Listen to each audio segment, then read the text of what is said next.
How's it going, everybody? Brad the Guitarologist here. On the bench today we have an Epiphone Valve Junior. I have had one of these on the channel before. This one is having some problems. A friend brought this to me and wanted me to modify it, but first I'm probably going to have to troubleshoot it just to get it working.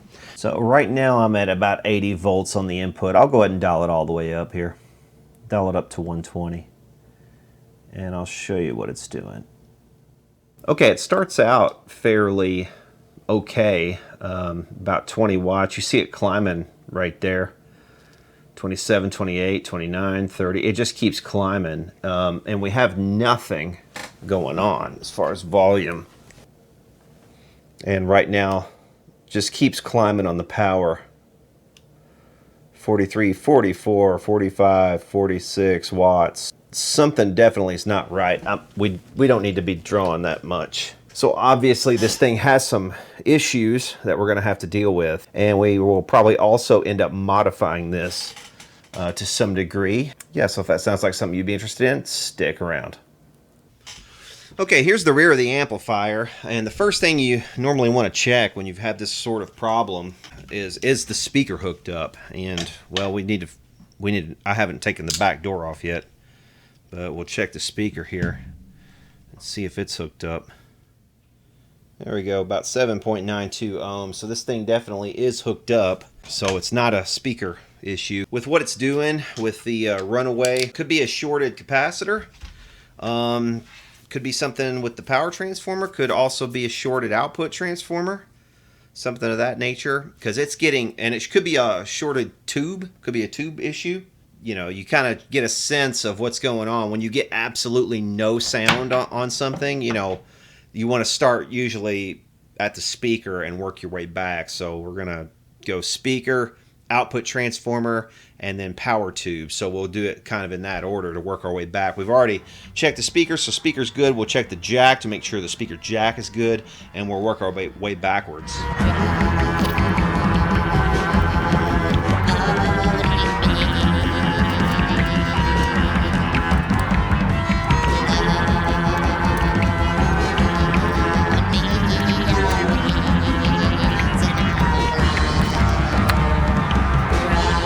Okay, so we can see the speaker has already been replaced in this thing with a Ted Weber speaker, and these are really good speakers, so that should be a really nice addition to this. We should probably go ahead and test the output transformer. We do have one exposed coil already that we could test continuity on that. I'm not sure if that's the primary or secondary. Okay, we've got continuity there.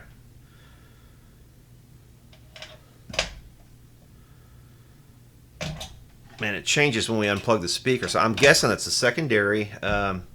So let's go ahead and pull the chassis, and we'll check out the other stuff too. Here's our power tube right here, and who knows what state that's in. These have a single 12AX7 and an EL84 tube in them. Like I said, man, dusty, man. We may do some modifications on this. We may not. We'll just have to kind of see. But let's go ahead and pull the chassis. It could be we see something burned right off the bat.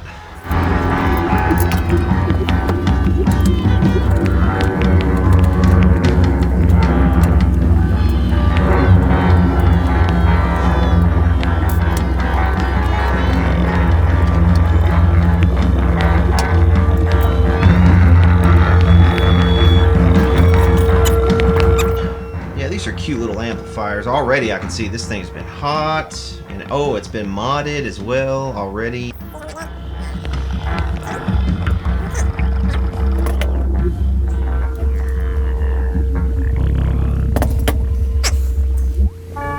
So like I said, this thing has been worked on for sure. You can see right there that resistor has been tacked on. Not sure exactly what that is yet. It looks like it might be, I don't know, biasing for the first stage, perhaps.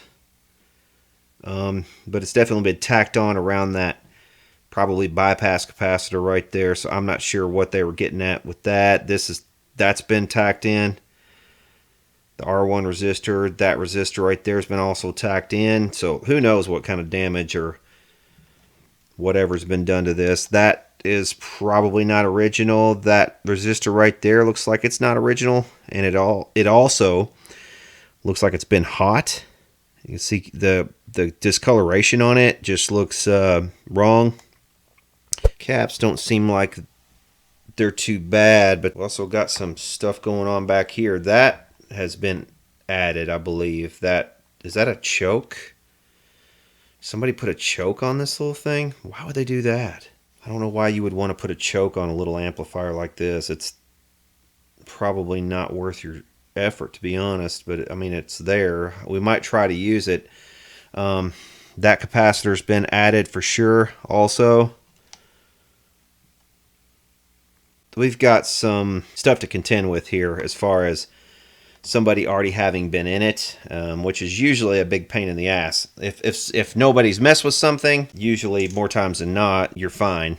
You're not going to have a whole lot of issues, at least getting something to work again. But when somebody's been in here and messed with something this extensively, who knows? This might also be a really good, opportunity to do something from scratch, because there's not much to this amplifier anyway, and I think if we were to put a couple tube sockets in here and maybe a couple of terminal strips, we could very easily build our own whatever in this, and it might be a little bit cleaner than what's in here now, and it would be easier to modify and work on in the future. So that might be something we think about, but for now at least I want to try to track down what exactly the problem is. But we've got all this other crap to contend with that's been added. So anyway, we do have we could check the primary of the transformer. We already checked this side. We could check this other side. And like I said, we'll just kind of work our way backwards and see if we can't figure out why we're not getting anything at all. Yeah, we got something there. We should probably go ahead and test that. We've got fuses, several fuses here. Possibly a source of some issues. But then again, it wasn't like it wasn't getting power. It just wasn't getting anything to the output. Our next suspect is going to be power tube. And given what we've seen on the power tube bias, it wouldn't surprise me if this thing was burned or something else was going on. I'll stick this on the tester and see how that's doing. Okay, here's our little EL84 on the tester, and the filament's glowing, so that's not the problem. But when I try to read this thing, it's telling me to replace it. So we've got some kind of problem with it for sure. Okay, so we already determined that this tube is bad and needs to be replaced, but I was just curious in what way is it bad. And you can see here a short, and this short is between pins 9 and pin 2 on this tube. And pin 9 is grid 2 and pin 2 is grid 1. There's no reason why those two should be shorted. In fact, the only two pins that should be shorted together would be 5 and 4, which are the filaments. That's an odd failure for a 6BQ5 EL84 tube. But before we just slap another tube in here and test it again, I want to make sure I'm just not throwing good money after bad here by slapping another tube in, subjecting it to the same conditions that made this one go bad. I'm wondering if this little choke right here that somebody put in there is burned open, because maybe it's not the right spec. No, it's there. Somebody's home. It is interesting that they put a choke in such a small amp like this. 160 microfarad. Is that really what that's... What is the rating on that cap? What is that cap? Of course they turned it the direction where you can't read the fucking value. Of course they would do that. Oh boy. People are so inconsiderate when it comes to this kind of stuff sometimes. It just kills me. 100 microfarad? They put 100 microfarad reservoir cap. I think we might want to fire this thing up with the tubes out. We'll see if the wattage runs away with the tubes out, and we'll also check voltage on the first node right here. on this cap.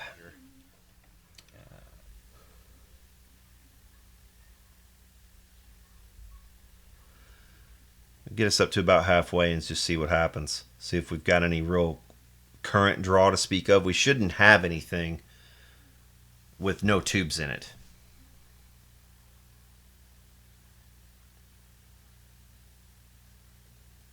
You know, at least not much, and so far at least we don't. I would have expected if there was some sort of other problem, like a shorted capacitor or something like that, or maybe a shorted winding on some transformer, that we would have seen these numbers over here start to escalate and jump. But we do not see that. What we see is about 1 watt of total consumption and about 20 milliamps. Okay, so I went ahead and popped another tube in here, and figure we might as well fire it up and see what that does. We'll stop about halfway for a second and see how it responds when it starts to conduct. And we're at only 70 volts on the input. So, okay, now it's starting to come up. And I hear some hum. Dial it on up to 120 just to see what it does. We're at about 30 watts overall consumption and 280 milliamps. Curious to plug a guitar into it now.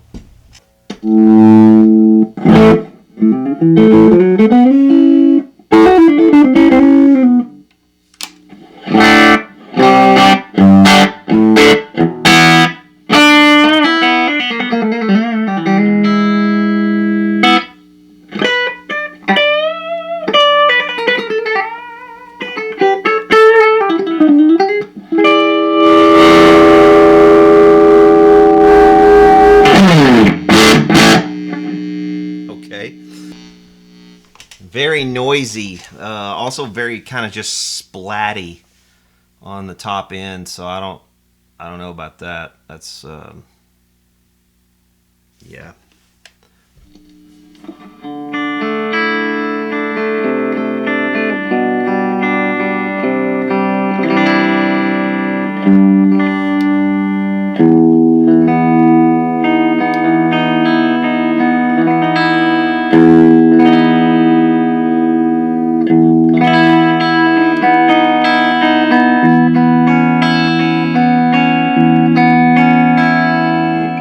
Like I said, just really splatty, not really particularly inspiring at all. It does work. So the problem definitely was that tube. And I'll be honest with you, because of my experience before with one of these amps, I'm not even really that confident that there's a whole lot that can be done to make this that much better without just gutting it and completely starting over. So I don't know. Let me mull this over and see what we can do here. Okay, so I think what I'm going to do here is I'm going to remove the board, and I'm going to just start basically rebuilding the circuit on the board using the spaces provided as much as possible. I may keep this 100 microfarad capacitor, though, is too large. I'll probably end up removing that. And the thing about that is it's just tacked around in parallel. You see the two leads coming from it, so it's in parallel with this first capacitor right here, which is a 22. So yeah, I don't know, I don't see the point in it. Lots of good amplifiers of this type have been made without going to 100 microfarad capacitor on the first stage like that. It doesn't make a whole lot of sense to me. We may bump it up slightly, but not to 100. So maybe 47, something like that. We'll go to, this thing does have a solid state rectifier, so we don't have the a 5Y3 or something like that to kind of deal with. I'll probably keep the choke in the circuit, I imagine, although that might change. We also have a 100 microfarad bypass capacitor on the output, which to me, that's way too much for an EL 84. That's just way too high, I think. The original schematic calls for a 22. I'm going to go through this and redesign it, and we'll see what it comes out like after that. This thing also has a lot of extra connections. Like, I don't know if these are international connections. Probably that's what it is. They made one power transformer for all the different regions of the Earth. You know, Europe, Australia, the U.S., maybe even China as well. But they, left all these other connections here rather than having something making 3 different transformers.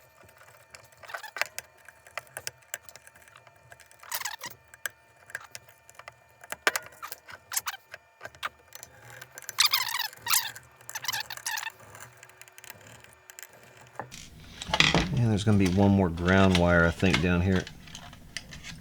If I'm not mistaken. Maybe I am mistaken. Oh, there it is. There's a little surprise. I don't know if that's it's listed on the schematic that I have seen or not, but it's there. It's underneath the board. They cut the trace. I wonder if that's factory. And I'm not 100% sure what it is yet. So we'll figure that out too, I guess. We'll put it on the list. Somebody definitely went through and did a lot of mods on this, but I don't think they were necessarily all that effective. And that was kind of my experience too, man, when I was messing around with one of these before. I got it, I think, sounding better than it was, but was it worth all the time? Probably not. It just did not seem to do very well. I don't know. This may be just a fool's errand, trying to make this thing with the transformers that are in it, sound okay.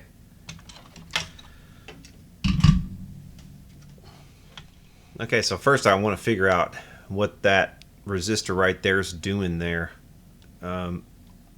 just so I can have an idea going forward. So I'm going to make sure that it is doing what I think it's doing. I think this side's connecting to that terminal, and it is. That's a dead short right there. So what is that? Is that a grid stopper? Maybe? That must be what it is. It's a grid stopper. Okay, so they've got, let's see, 1, 5, and 2, what, a 1500 grid stopper? It is listed on the schematic, 1.5K grid stopper into the EL84. So that's factory. Interesting. You wouldn't know it's there just by looking at the top. So here's the schematic for this thing, and we could see the bias over here was a 220 ohm resistor originally, that R14, and they had a 22 microfarad bypass capacitor. They have changed all of that. There's that 1.5K grid stopper coming in, but the 220 ohm and the 22 microfarad were changed. That's these two components right here. So they've changed that to what, a 2K looks like. So they've lowered that. That's all brown and it's been hot and nasty. I think they tried to make it a little hotter than it should have been. That's why the tube burned up, most likely. And then they've got this 100 microfarad capacitor on here. I think that's just overkill. I think it's too much. And look how it's just really sloppy the way that it's in there. So, but that was the reason for pulling the board, because I want to take this stuff off and I want to use the board as it's intended. And the only way to do that is to take the board out, and we'll try to clean up everything and make it a little neater. Well, that adhesive is really on there.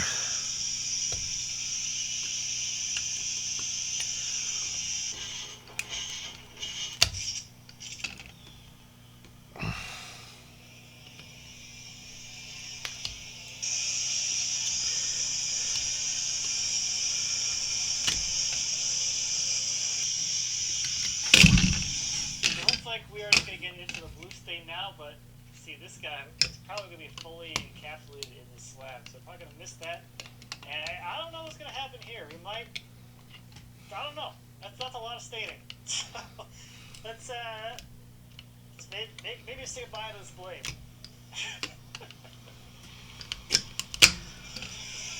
I just don't see the point of any of this crap, really, to be honest. It's not. I don't think that parts are in any danger of flying off here. They don't weigh that much. It's just a really silly measure, isn't it? Don't you think? Stick all this adhesive on here.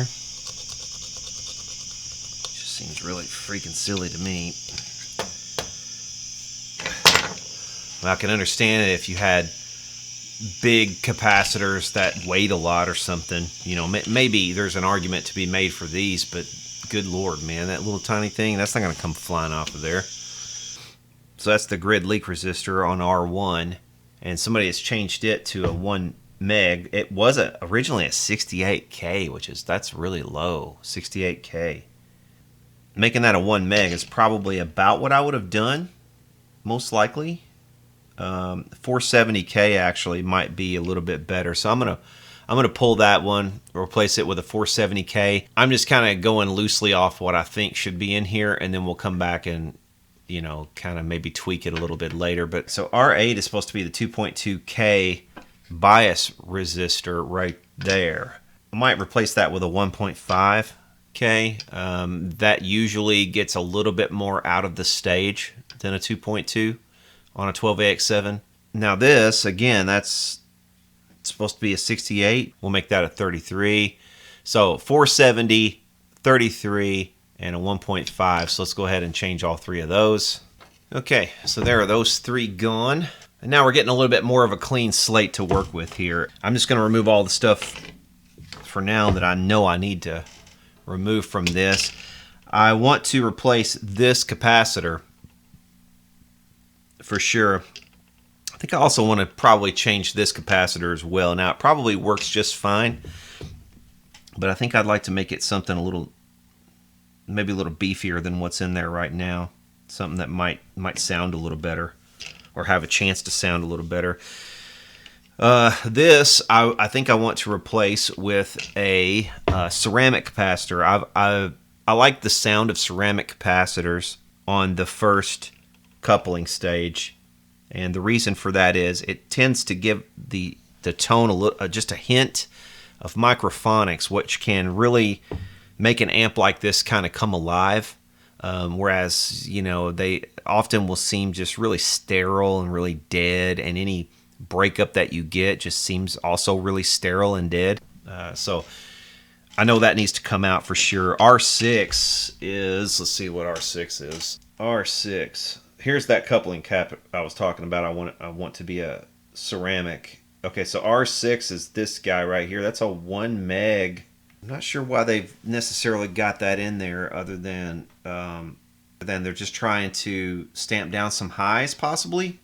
I don't think that's something I want to put in this, so I'll probably remove that, or just short across it. I'm not sure why we have a 1 meg in parallel with this. I mean, essentially what they're doing there, when you parallel two resistances like that, you are, and if they're the same, you're essentially cutting the value in half. So why not just make this a 500K pot and just eliminate that? You know, so that might be what we do as well. So R7 might come out, R6 might come out and be replaced with just a straight across jumper, and yeah, we'll maybe kind of see from there.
There's that crap gone.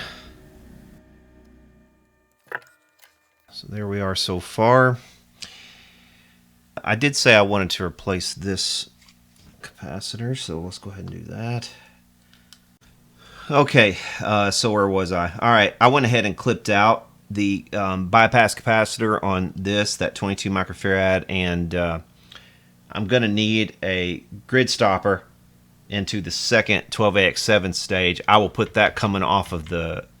Normally you would put it on the socket, but the way this is, obviously the way this is built, without cutting a trace and then jumping across the trace with that resistor, I'm not going to get it really close to the socket. So I think the next best thing would be able to put it over here on the volume pot.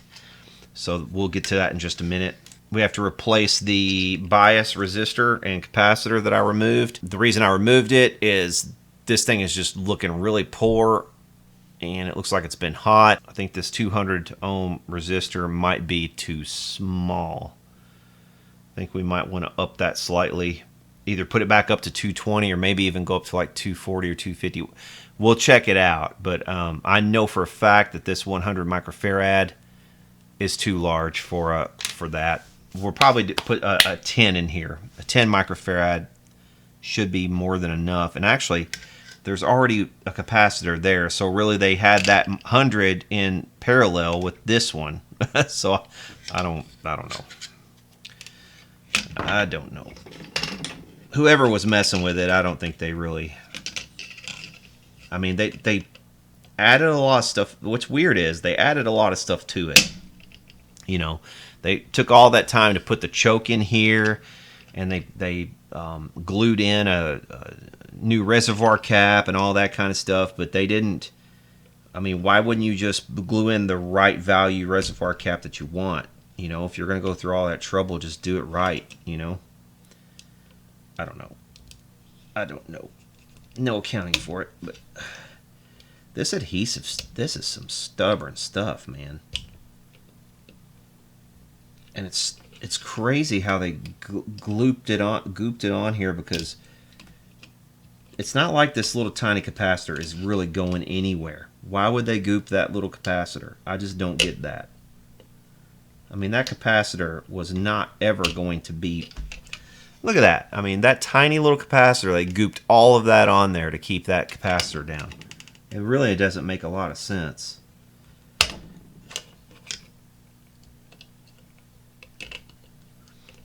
Sometimes there's something to be said for building stuff to a standard, and sticking to a standard, and trying to make things based upon known principles.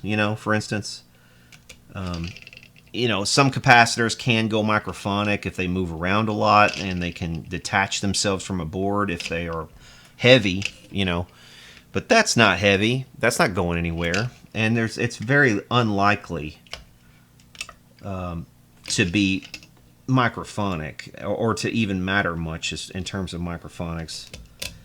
Even if it did go slightly microphonic, I just don't get it. I don't know why it's there. All this crap. But anyway, we're gonna remove it. It's covering up half of the symbols on the board are covered up. All right, so we're gonna remove this, and instead of a 22, I'm gonna drop that down to a 10 microfarad. You see how this is kind of bent. I could just bend these legs and stick that in there like that, but you see what the problem is with that. The next guy who comes along isn't going to be able to easily see what the value is. So turn it where you can see the value. It doesn't take much to do that, and the next guy that comes along is going to thank you, and sometimes that next guy is you. You're going to thank yourself.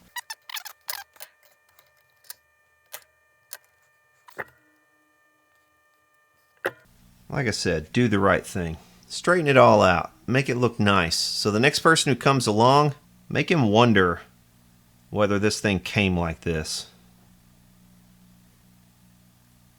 Pretend that people are watching even if they're not. With me, they almost always are. But with you, just pretend that people are watching. That's a pretty good rule of thumb. Just pretend that your customer is hanging over your shoulder, or your future self is hanging over your shoulder, wondering, why you did what you did. Okay, These can stay. Those are plate resistors, right? R10, R11. Okay, those are going to the filament supply. That's a virtual center tap. You see the filament supply. You've got this winding right here, and you've got one leg coming off, and then you got another leg coming off right there. Each one of those is tied to a 100 ohm resistor to ground, creating a virtual center tap because there is no center tap on that winding right there. Usually the reason they do that is because they're trying to save money, the manufacturing process. Okay, so those can stay, and then we've got R5 right here. R5 is a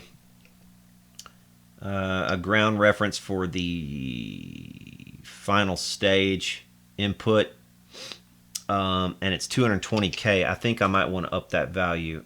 Okay, so 220K. I'm going to up that value to about 680K. I don't want to make it a full meg, and I don't want to go as low as 500, but I think I want it more than that.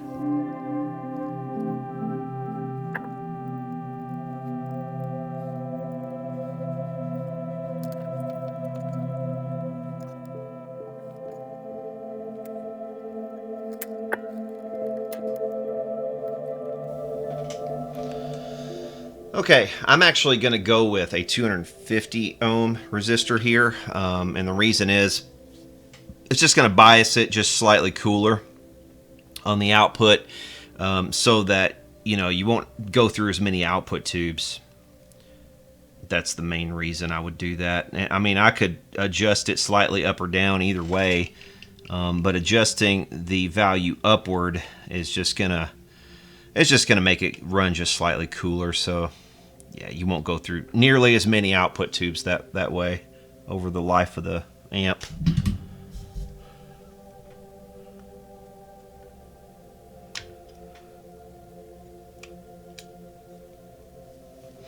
Okay, and when installing a bias resistor in an amp like this, always try to leave some room. Don't set it right down on the board. Leave room so that it can breathe all the way around. So I'm going to leave it set up probably about that much right there, actually.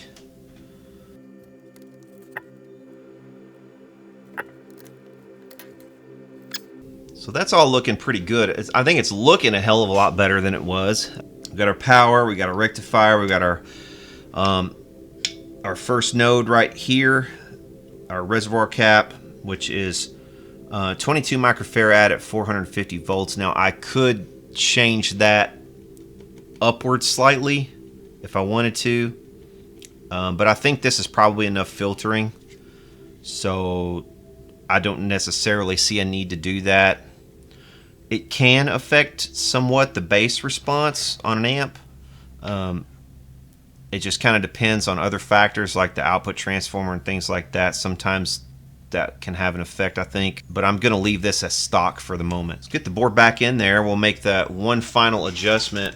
I've got one component to put on the volume pot. I can go ahead and do that. What did I say? I want to put like 100K there.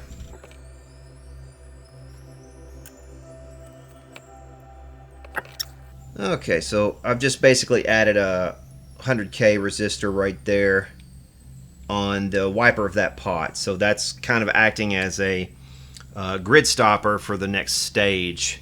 All right, I think we're ready to go ahead and get the guts back in this thing.